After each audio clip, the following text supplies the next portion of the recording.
Hello, listener. Welcome to my YouTube channel. Please subscribe my channel. Thank you. अध्याय 9 और ज्यादा चाहिए तो ये करें। कई लोग मेरे 10 कदमों से ही संतुष्ट नहीं होते। उनकी नजरों में उनमें दर्शन अधिक है, काम की बातें कम हैं। मैं सोचता हूं कि दर्शन को समझना भी उतना ही महत्वपूर्ण है जितना कि कार्य करना। बहरहाल कई लोग ऐसे होते हैं जो सोचने के बजाय करना चाहते हैं, और कुछ लोग होते हैं जो सोचते तो हैं लेकिन कुछ करते नहीं हैं। मैं कहूंगा कि मैं दोनों ही प्रकार के लोगों का संयोग हूं। मैं नए विचारों से प्रेम करता हूं और मैं कार्य करने से भी प्रेम करता हूं। तो जो लोग इस तरह की कार्य सूची जानना चाहते हैं कि शुरू कैसे किया जाए, उनके लिए मैं संक्षेप में कुछ ऐसी चीजें बताऊंगा जो मैं करता हूं। आप जो कर रहे हैं उसे करना बंद कर दें। दूसरे शब्दों में अवकाश लें और आकलन करें कि क्या कारगर है और क्या कारगर नहीं है। पागलपन की परिभाषा यही है कि आप वही चीज बार बार करते चले जाएं और अलग परिणामों की अपेक्षा करें। जो कारगर या सफल नहीं हो रहा है उसे करना छोड़ दें और किसी नई चीज की तलाश करें। नए विचारों की तलाश करें। निवेश संबंधी नए विचारों के लिए मैं बुक स्टोर्स में जाकर अलग अलग तथा अनूठे विषयों पर पुस्तकें खोजता हूं। मैं उन्हें फार्मूले कहता हूं। जिन फार्मूलों के बारे में मैं कुछ नहीं जानता, उन पर कैसे करें पुस्तकें खरीदता हूं। मिसाल के तौर पर एक बुक स्टोर में मुझे जोएल मास्कोविट्ज की पुस्तक द 16% सॉल्यूशन मिली। मैंने पुस्तक खरीद कर पढ़ी और अगले गुरुवार को मैंने ठीक वैसा ही किया जैसा पुस्तक में बताया गया था। ज्यादातर लोग कदम नहीं उठाते हैं या फिर वे किसी दूसरे की बातें सुनकर उस नए फॉर्मूले पर अमल नहीं करते हैं जिसका उन्होंने अध्ययन किया था। मेरे पड़ोसी ने मुझे बताया था कि 16% का फॉर्मूला क्यों कारगर नहीं होगा। मैंने उसकी बात इसलिए नहीं सुनी क्योंकि उसने कभी यह काम नहीं किया था। किसी ऐसे व्यक्ति को खोजें जो वो काम कर चुका हो जिसे आप करना चाहते हैं। उन्हें लंच पर ले जाएं और उनसे सलाह मांगें तथा कारोबार के गुर पूछें। 16% टैक्स लेन सर्टिफिकेट्स के लिए मैं काउंटी के टैक्स ऑफिस गया। वहां मुझे एक सरकारी कर्मचारी मिली जो वहां काम करती थी। मुझे पता चला कि वो भी टैक्स लेन्स में निवेश करती थी। तुरंत मैंने उसे लंच पर आमंत्रित कर लिया। उसने रोमांचित होकर मुझे अपना सारा ज्ञान और पूरी प्रक्रिया बता दी। लंच के बाद उसने शाम तक मुझे वे जगह दिखाई जहां मैं इस तरह का सौदा कर सकता था। उसकी मदद से अगले 2 दिन तक मैंने 2 बेहतरीन जायदादें खोज ली जो तब से 16% ब्याज दे रही हैं। पुस्तक पढ़ने में 1 दिन लगा, कार्य करने में 1 दिन, लंच में 1 घंटा और 2 बेहतरीन सौदे हासिल करने में 1 दिन लगा। कक्षाओं में जाएं, पढ़ें और सेमिनारों में शिरकत करें। मैं अखबारों और इंटरनेट पर नई तथा रोचक कक्षाओं की खोज करता हूं, जिनमें से कई मुफ्त या सस्ती होती हैं। मैं जो सीखना चाहता हूं उस विषय पर आयोजित होने वाले महंगे सेमिनारों में भी जाता हूं और उनकी फीस चुकाता हूं। मैंने जो कोर्स किए हैं उन्हीं की बदौलत मैं दौलतमंद बना हूं और नौकरी की जरूरत से आजाद हूं। मेरे कुछ दोस्त ऐसी कक्षाओं में कभी नहीं गए, बल्कि मुझे हतोत्साहित करते हुए बोले कि मैं अपने पैसे बर्बाद कर रहा हूं। वे आज भी वही पुरानी नौकरी कर रहे हैं। बहुत सारे प्रस्ताव दें। जब मैं रियल एस्टेट खरीदना चाहता हूं तो मैं कई जायदादें देखता हूं और सामान्यतः एक प्रस्ताव या पेशकश लिख देता हूं। अगर आप नहीं जानते कि सही प्रस्ताव क्या होना चाहिए तो मैं भी कहां जानता हूं। यह तो रियल एस्टेट एजेंट का काम है। वे प्रस्ताव देते हैं, मैं तो यथासंभव न्यूनतम काम करता हूं। मेरी एक मित्र चाहती थी कि मैं उसे अपार्टमेंट हाउसेस खरीदना सिखाऊं। एक शनिवार को वो अपने एजेंट और मेरे साथ 6 अपार्टमेंट हाउसेस देखने गई। 4 बेकार थे लेकिन 2 अच्छे थे। मैंने सभी 6 पर प्रस्ताव लिख दिए जिनमें मालिकों की मांगी कीमत से आधी कीमत की पेशकश की गई थी। मेरे मित्र और उसके एजेंट को दिल का दौरा पड़ते पड़ते बचा। उन्हें लगा कि यह अपमानजनक है और इसे बेचने वालों को बुरा लगेगा, लेकिन मैं सोचता हूं कि दरअसल एजेंट उतनी कड़ी मेहनत नहीं करना चाहता था, इसीलिए उन्होंने कुछ नहीं किया और वे किसी ज्यादा अच्छे सौदे की तलाश में चले गए। उन्होंने आज तक मकान मालिक के सामने कभी एक भी पेशकश नहीं की, एक भी प्रस्ताव नहीं भेजा। वो महिला अब भी सही कीमत पर सही जायदाद की तलाश कर रही है। देखिए, जब तक सौदा करने के लिए आपके सामने दूसरा पक्ष न हो तब तक आप ये नहीं जान सकते कि सही कीमत क्या है। ज्यादातर विक्रेता बहुत ज्यादा भाव मांगते हैं। यह दुर्लभ है कि कोई विक्रेता वास्तविक मूल्य से कम भाव मांगे। कहानी का सबक, प्रस्ताव दें, पेशकश करें। जो लोग निवेशक नहीं हैं वे जानते ही नहीं हैं कि किसी चीज को बेचना कितना कठिन होता है। मेरे पास रियल एस्टेट का एक प्लॉट था जिसे मैं महीनों से बेचना चाहता था। मैं किसी भी तरह के प्रस्ताव का स्वागत करता। अगर कोई मेरे सामने 10 सुअर देने का प्रस्ताव भी रखता तो भी मैं खुश हो जाता। प्रस्ताव पर नहीं, बल्कि इस बात से कि किसी ने रुचि तो दिखाई। मैं शायद दाम बढ़ाता, शायद सुअरों का पूरा बाड़ा मांग लेता। तो यह खेल इस तरह से खेला जाता है। खरीदने और बेचने का खेल मजेदार होता है। इस बात का हमेशा ध्यान रखें। यह मजेदार है और यह सिर्फ एक खेल है। प्रस्ताव दें, कोई ना कोई तो हां कहेगा। प्रस्ताव देते समय मैं हमेशा बचाव की शर्त डाल देता हूं। रियल एस्टेट में मैं ऐसी भाषा में प्रस्ताव देता हूं जिसमें शर्त वाला प्रावधान होता है, जैसे किसी कारोबारी साझेदार का अनुमोदन। कभी भी न बताएं कि आपका कारोबारी साझेदार कौन है। ज्यादातर लोग ये बात नहीं जानते हैं कि मेरी साझेदार मेरी बिल्ली है। अगर वे प्रस्ताव स्वीकार कर लेते हैं और मैं सौदा नहीं करना चाहता हूं तो मैं घर पर फोन करके अपनी बिल्ली से बात कर लेता हूं। मैं इस मूर्खतापूर्ण कथन के जरिए यह बताना चाहता हूं कि यह खेल कितना आसान और सरल है। ज्यादातर लोग चीजों को बहुत ज्यादा मुश्किल बना देते हैं और इसे जरूरत से ज्यादा गंभीरता से लेते हैं। सही सौदा, सही कारोबार, सही लोग, सही निवेशक या चाहे जो भी हो, उसे खोजना डेटिंग जैसा होता है। आप बाजार में जाकर बहुत से लोगों से बातचीत कर सकते हैं, बहुत से प्रस्ताव दे सकते हैं, प्रस्तावों का उत्तर दे सकते हैं, मोल भाव कर सकते हैं, अस्वीकार कर सकते हैं या स्वीकार कर सकते हैं। मैं बहुत से कुंवारे लोगों को जानता हूं जो घर पर बैठे रहते हैं और फोन की घंटी बजने का इंतजार करते हैं। लेकिन इससे बेहतर तो यह है कि वे बाजार में जाएं, भले ही यह सुपर बाजार ही क्यों ना हो। खोजना, प्रस्ताव रखना, अस्वीकार करना, सौदेबाजी करना और स्वीकार करना जीवन में लगभग हर चीज की प्रक्रिया के हिस्से हैं। महीने में एक बार किसी खास क्षेत्र में 10 मिनट तक जॉगिंग करें, पैदल घूमें या कार यात्रा करें। मैंने अपने कुछ सबसे अच्छे रियल एस्टेट निवेश इसी तरह खोजे हैं। मैं 1 साल तक किसी खास इलाके में जॉगिंग करता हूं और फिर परिवर्तन पर नजर डालता हूं। किसी भी सौदे में फायदे के लिए 2 तत्वों का होना जरूरी है। एक है अच्छा सौदा और दूसरा परिवर्तन। अच्छे सौदे तो बहुत मिल जाते हैं, लेकिन परिवर्तन ही किसी अच्छे सौदे को लाभकारी अवसर में बदलता है। इसीलिए मैं उस इलाके में जॉगिंग करता हूं जहां मैं निवेश करना चाहूंगा। बार बार वहीं से गुजरने की वजह से मुझे छोटे छोटे परिवर्तन भी नजर आ जाते हैं। मैं रियल एस्टेट के ऐसे साइन बोर्ड पहचान लेता हूं जो लंबे समय से लगे हैं। इसका मतलब है कि बेचने वाला सौदे के लिए ज्यादा उतावला होगा। मैं ट्रकों के आने जाने पर नजर रखता हूं। मैं रुककर ड्राइवरों से बातचीत करता हूं। मैं डाकियों से बातचीत करता हूं। किसी इलाके के बारे में उन्हें इतनी ज्यादा जानकारी होती है कि अचरज होता है। मैं कोई बुरा इलाका खोजता हूं, खास तौर पर ऐसा इलाका जहां किसी खबर की वजह से सभी लोग दूर चले गए हैं। कई बार तो मैं 1 साल तक बेहतरी के लक्षणों का इंतजार करता हूं। मैं रिटेलर्स, खास तौर पर नए दुकानदारों से बात करता हूं और पता लगाता हूं कि वे वहां क्यों आए हैं। इसमें महीने में सिर्फ कुछ मिनट ही लगते हैं और मैं इसे तब करता हूं जब मैं कोई दूसरा काम कर रहा होता हूं, जैसे व्यायाम या स्टोर आते जाते समय। सभी बाजारों में सौदों की खरीदारी करें। उपभोक्ता हमेशा गरीब रहेंगे। जब सुपरमार्केट में सेल लगती है, मान ले टॉयलेट पेपर की, तो उपभोक्ता दौड़कर जाते हैं और स्टॉक पूरा भर लेते हैं। लेकिन जब मकानों के बाजार या शेयर बाजार में सेल लगती है, जिसे अक्सर क्रैश या करेक्शन कहा जाता है, तो वही उपभोक्ता अक्सर दूर भाग जाता है। जब सुपरमार्केट अपने भाव बढ़ाता है तो उपभोक्ता किसी दूसरी जगह खरीदारी करने जाता है। लेकिन जब मकानों का बाजार या शेयर बाजार अपने भाव बढ़ाता है तो वही उपभोक्ता अक्सर दौड़कर अंदर आ जाता है और खरीदारी करने लगता है। हमेशा याद रखें, मुनाफा बेचते समय नहीं, खरीदते समय कमाया जाता है। सही जगहों पर अच्छे सौदों की तलाश करें। एक पड़ोसी ने $1 लाख में एक कॉन्डोमिनियम खरीदा।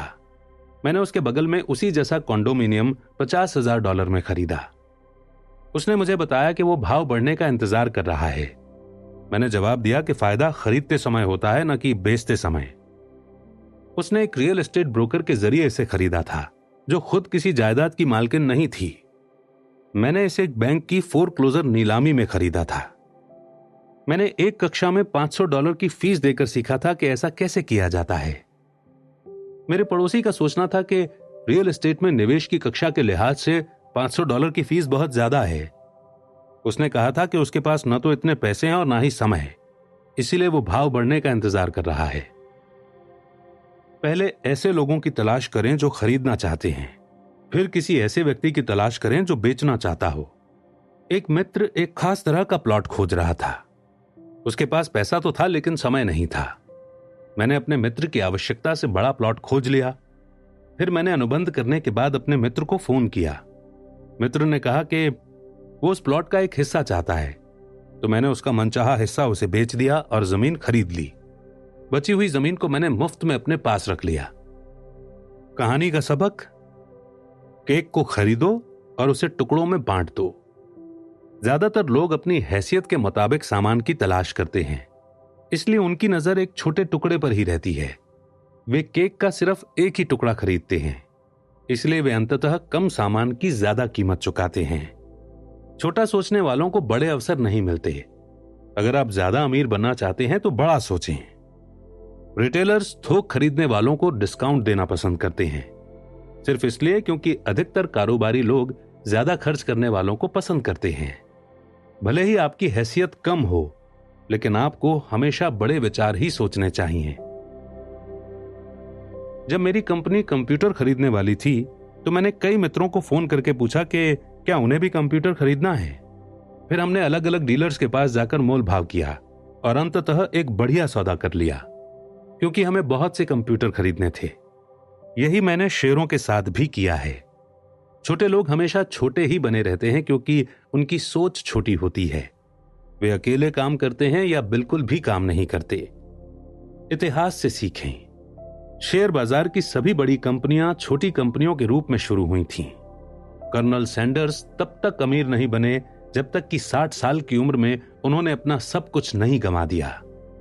बिल गेट्स 30 साल से भी कम उम्र में संसार के सबसे अमीर व्यक्तियों की गिनती में आ गए।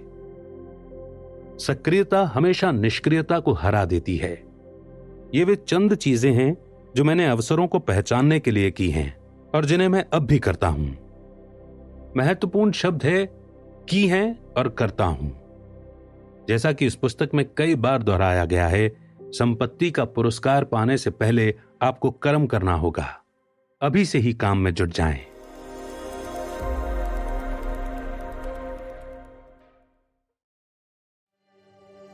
कुछ अंतिम विचार।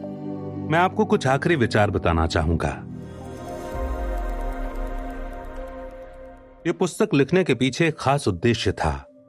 उसी उद्देश्य की वजह से यह पुस्तक सन 2000 से लेकर आज तक बेस्ट सेलर बनी हुई है। उद्देश्य यह था कि हम अपनी वित्तीय बुद्धि बढ़ाकर जिंदगी की आम समस्याओं को सुलझा सकते हैं। वित्तीय प्रशिक्षण के बिना हम उन्हीं घिसे पिटे फॉर्मूलों के सहारे जिंदगी काट देते हैं। कड़ी मेहनत करो, बचत करो, उधार लो और बहुत ज्यादा पैसा टैक्स में चुकाओ। आज हमें ज्यादा समझदारी की पहले से भी अधिक जरूरत है। मैं नीचे दी गई कहानी को वित्तीय समस्या के अंतिम उदाहरण के रूप में प्रस्तुत कर रहा हूं, जिससे आज कई युवा परिवार जूझ रहे हैं। आप अपने बच्चों के लिए अच्छी शिक्षा का खर्च कैसे उठा सकते हैं और अपने खुद के रिटायरमेंट के लिए पैसे कैसे इकट्ठे कर सकते हैं। इसमें कड़ी मेहनत की नहीं बल्कि वित्तीय बुद्धि के इस्तेमाल की जरूरत होती है। मेरा एक मित्र एक दिन अपना दुखड़ा रो रहा था कि उसके 4 बच्चों की कॉलेज की शिक्षा के लिए पैसे बचाना कितना कठिन है। वो हर महीने कॉलेज फंड में $300 जमा कर रहा था और अब तक लगभग $12,000 ही इकट्ठे कर पाया था। उसके पास पैसे जोड़ने के लिए 12 साल का समय बचा था, क्योंकि उसका सबसे बड़ा बेटा तब 6 साल का था। उस वक्त फिनिक्स का रियल एस्टेट बाजार बड़ी भयानक स्थिति में था। लोग अपने मकान एक तरह से दान दे रहे थे। मैंने अपने मित्र को सुझाव दिया कि वो अपने कॉलेज फंड से कुछ पैसों का डाउन पेमेंट देकर एक मकान खरीद ले। ये विचार उसे कुछ जम गया और हम इस संभावना पर बातचीत करने लगे। उसकी मुख्य चिंता यह थी कि एक और मकान खरीदने के लिए उसे बैंक कर्ज नहीं देगा, क्योंकि उसका कर्ज खिंच चुका था। मैंने उसे आश्वस्त किया कि मकान को फाइनेंस करने के बैंक के अलावा भी दूसरे तरीके होते हैं। हमने 2 सप्ताह तक एक मकान की तलाश की, एक ऐसा मकान जो उसकी सारी जरूरतों को पूरा करता हो। चुनने के लिए बहुत सारे मकान थे, इसलिए खरीदारी करने में बहुत मजा आ रहा था। आखिर हमें एक बेहतरीन इलाके में 3 बेडरूम और 2 बाथरूम वाला घर मिल गया। मालिक की नौकरी छूट गई थी और वो उसी दिन घर बेचना चाहता था, क्योंकि वो और उसका परिवार कैलिफोर्निया जाकर रहने वाले थे, जहां एक और नौकरी इंतजार कर रही थी। मालिक अपने मकान के $1,02,000 चाहता था, लेकिन हमने $79,000 का प्रस्ताव रखा। उसने इसे तत्काल मान लिया और 10% डाउन पेमेंट के साथ लोन संभालने के लिए सहमत हो गया। मेरे मित्र को तो बस $7,900 देने पड़े। जैसे ही मकान मालिक ने घर खाली किया, मेरे मित्र ने उसे किराए पर उठा दिया। मॉर्गेज सहित सारे खर्च निकालने के बाद उसकी जेब में हर महीने $125 आने लगे। उसकी योजना यह थी कि वो मकान को 12 साल तक अपने पास रखेगा और हर महीने मिलने वाले अतिरिक्त $125 का उपयोग करके जल्दी से जल्दी बैंक का कर्ज चुका देगा। हमने अनुमान लगाया कि 12 साल में उसके लोन का काफी बड़ा हिस्सा चुक जाएगा और जब तक उसका पहला बच्चा कॉलेज जाएगा तब तक वो हर महीने लगभग $800 कमा रहा होगा। इस दौरान अगर मकान की कीमत बढ़ जाती है तो वो इसे बेच भी सकता है। 3 साल बाद फिनिक्स का रियल एस्टेट बाजार बहुत सुधर गया और उस मकान में रहने वाले किराएदार ने मेरे मित्र के सामने इसे $1,56,000 में खरीदने का प्रस्ताव रखा। एक बार फिर उसने मुझसे राय मांगी। मैंने उसे सलाह दी कि वो उसे बेच दे और 1031 टैक्स डेफर्ड एक्सचेंज का उपयोग करे। अचानक उसके पास $80,000 अतिरिक्त आ गए। मैंने ऑस्टिन टेक्सास में एक और मित्र को फोन किया, जिसने इस टैक्स पूर्व के मुनाफे को एक मिनी स्टोरेज वेयर हाउस में लगा दिया। 3 महीने के भीतर उसे हर महीने लगभग $1,000 के चेक मिलने लगे, जिसे वो कॉलेज फंड में जमा करने लगा। 2-3 साल बाद मिनी वेयर हाउस बिक गया और उसे बिक्री की राशि में से लगभग $3,30,000 का चेक मिला। उसने ये राशि एक नए प्रोजेक्ट में लगा दी जो हर महीने $3,000 से ज्यादा की आमदनी देती थी, जो एक बार फिर कॉलेज फंड में जा रही थी। अब उसे पूरा विश्वास है कि वो अपना लक्ष्य आसानी से हासिल कर लेगा। शुरू करने के लिए सिर्फ $7,900 और थोड़ी सी वित्तीय बुद्धि की जरूरत पड़ी। उसके बच्चे अब उस शिक्षा का खर्च उठा पाएंगे जो वे चाहते हैं और इसके बाद रिटायरमेंट के लिए वो उस निहित संपत्ति का उपयोग करेगा जो उसने कॉरपोरेशन की कानूनी सुरक्षा में रखी हुई है। इस सफल निवेश रणनीति की वजह से वो जल्दी रिटायर हो सकेगा। ये पुस्तक पढ़ने के लिए धन्यवाद। मुझे उम्मीद है कि इससे आपको इस बारे में कुछ जानकारी मिली होगी कि पैसे की शक्ति का इस तरह इस्तेमाल कैसे किया जाए ताकि पैसा आपके लिए काम करे। आज तो जिंदा रहने के लिए भी पैसे की समझ जरूरी है।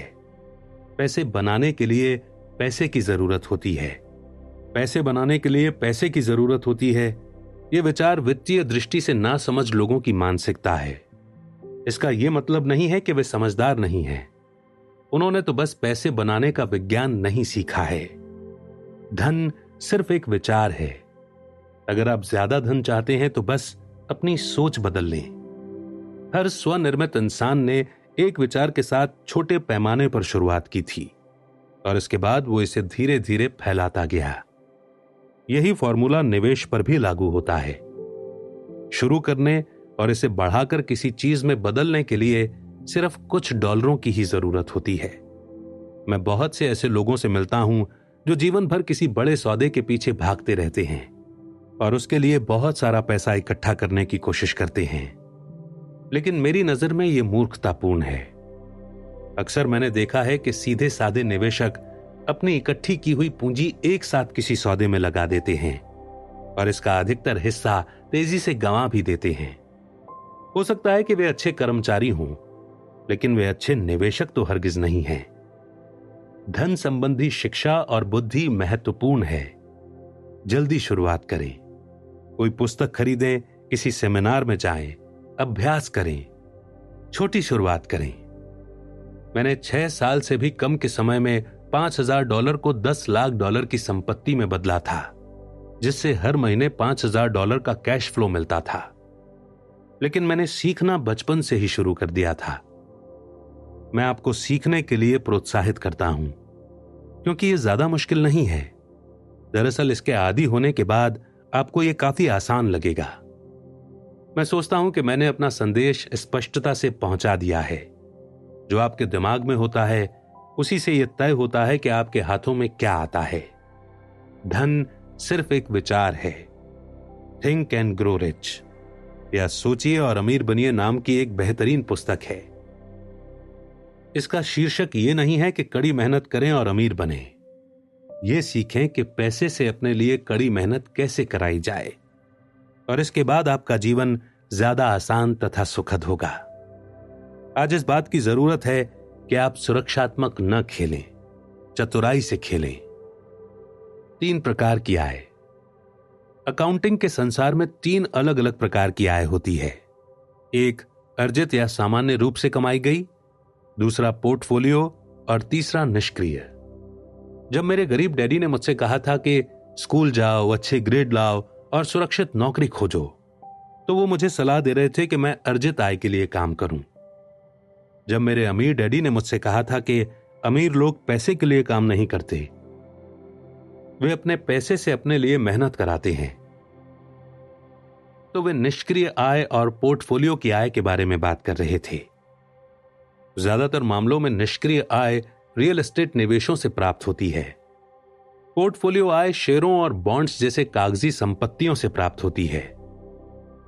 अर्जित नहीं, बल्कि पोर्टफोलियो आय ही वो आय है जिसकी बदौलत बिल गेट्स संसार के सबसे अमीर लोगों में शामिल हैं।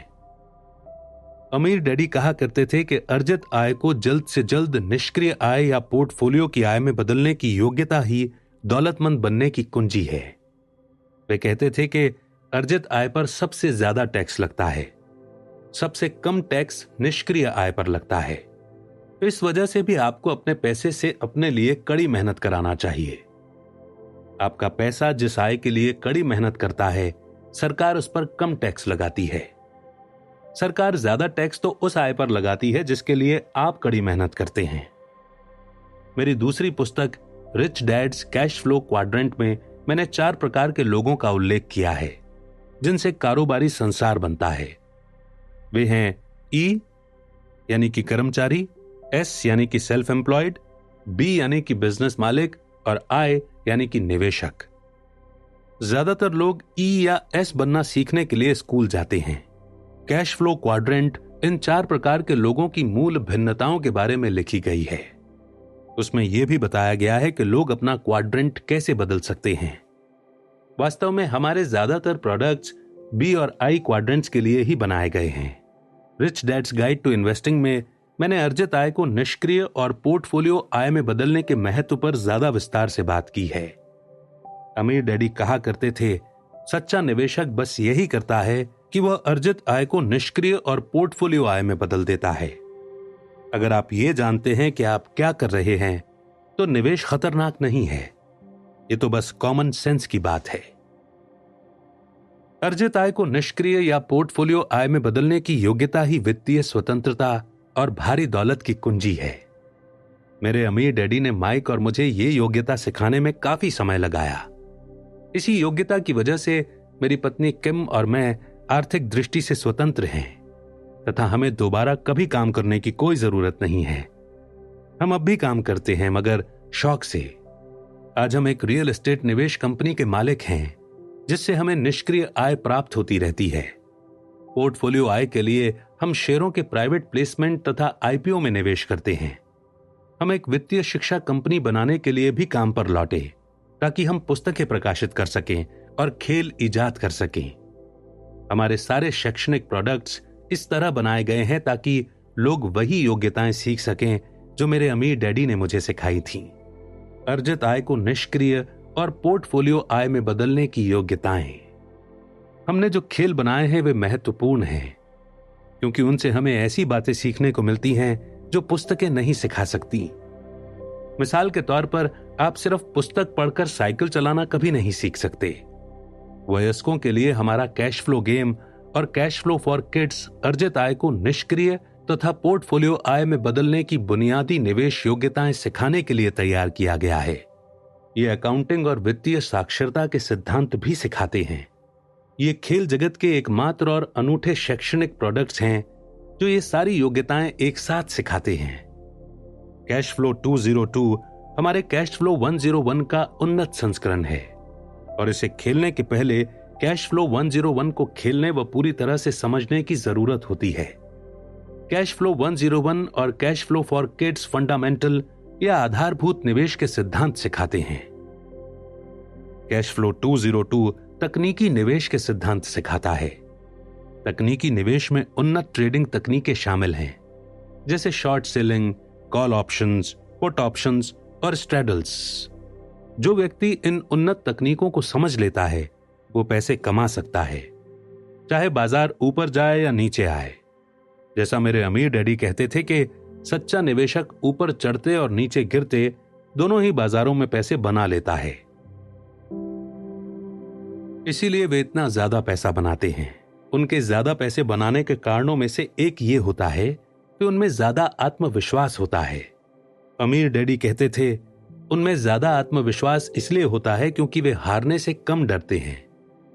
दूसरे शब्दों में औसत निवेशक को कम कमाई इसीलिए होती है क्योंकि वे पैसा गंवाने से बहुत घबराते हैं। औसत निवेशक ये नहीं जानता कि नुकसान से अपनी रक्षा कैसे की जाए। कैश फ्लो 202 उसे ये सिखाता है। औसत निवेशक निवेश को जोखिम भरा मानता है क्योंकि उसे पेशेवर निवेशक बनने का औपचारिक प्रशिक्षण नहीं मिला है। जैसा कि अमेरिका के सबसे अमीर निवेशक वॉरेन बफे कहते हैं, खतरा तब होता है जब आपको यह पता नहीं होता कि आप क्या कर रहे हैं। मेरे बोर्ड गेम्स आधारभूत निवेश और तकनीकी निवेश की आसान बुनियादी बातें सिखाते हैं, और वो भी खेल खेल में। मुझे कभी कभार सुनने को मिलता है कि आपके शैक्षणिक खेल महंगे हैं, इससे निवेश पर लाभ का प्रश्न उठ खड़ा होता है। यानी जो कीमत वे चुकाते हैं उससे उन्हें कितना लाभ होता है। मैं अपना सिर हिलाकर जवाब देता हूं, हाँ वे महंगे हैं, खासतौर पर तब जब उनकी तुलना मनोरंजन के लिए बने बोर्ड गेम से की जाए।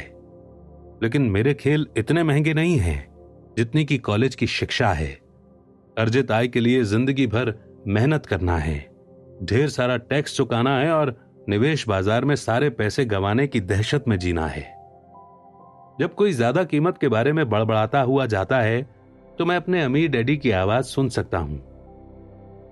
अगर तुम अमीर बनना चाहते हो तो तुम्हें पता होना चाहिए कि किस प्रकार की आय के लिए कड़ी मेहनत की जाए, उसे कैसे कायम रखा जाए और उसे नुकसान से कैसे बचाया जाए। यही महान दौलत की कुंजी है। अमीर डैडी ये भी कहते हैं, अगर तुम आय के इन 3 प्रकार के फर्क को नहीं समझते हो और इन्हें हासिल व सुरक्षित करने वाली योग्यताएं नहीं सीखते हो तो तुम जिंदगी भर शायद अपनी क्षमता से कम कमाई करोगे और उससे ज्यादा कड़ी मेहनत करोगे जितनी कि तुम्हें करनी चाहिए। मेरे गरीब डैडी सोचते थे कि सफल होने के लिए इंसान को बस एक अच्छी शिक्षा, एक अच्छी नौकरी और बरसों की कड़ी मेहनत की ही जरूरत होती है।